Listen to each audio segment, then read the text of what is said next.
Estadio Santiago Bernabeu is a football stadium in Madrid, Spain, and it is the home stadium of Real Madrid. It opened in 1947 and has a capacity of 81,004, which makes it the second largest stadium in Spain, named after former player and President Santiago Bernabeu. It is one of the world's most famous football venues. The construction on the stadium started in 1944 after Santiago Bernabeu and Rafael Salgado purchased the land adjacent to the Estadio Chamartin, designed by architects Manuel Munoz, Monasterio and Luis Almeni Soler. The stadium was inaugurated on 14 December 1947 with a match between Real Madrid and Valencia. The initial capacity of the stadium was 75,145, of which 27,645 had seats and 47,500 for standing. In 1953, the first major renovation occurred with the expansion to 125,000 capacity, which added 2 towers and the third amphitheater by 1954.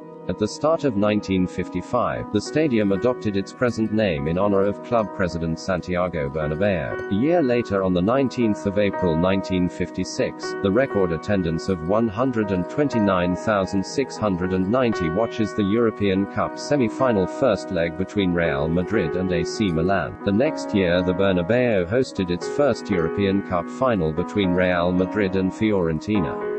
Los Blancos won 2-0 and lifted their second European Cup.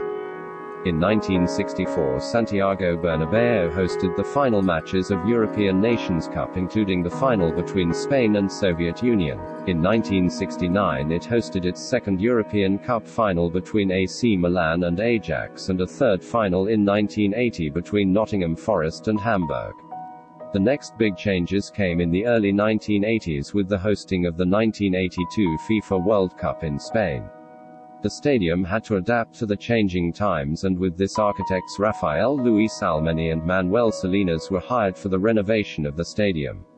The works lasted 16 months and cost $4.7 million. The capacity was reduced to 98,000. The roof was installed, covering the first and second tiers of seating. The facade was remodeled. New electronic signs were installed. The press areas, locker rooms, access and ancillary areas were all renovated. The stadium hosted 4 matches of the World Cup, including the final between Italy and West Germany, making it the first stadium in Europe to host both a UEFA Euro final and a FIFA World Cup final.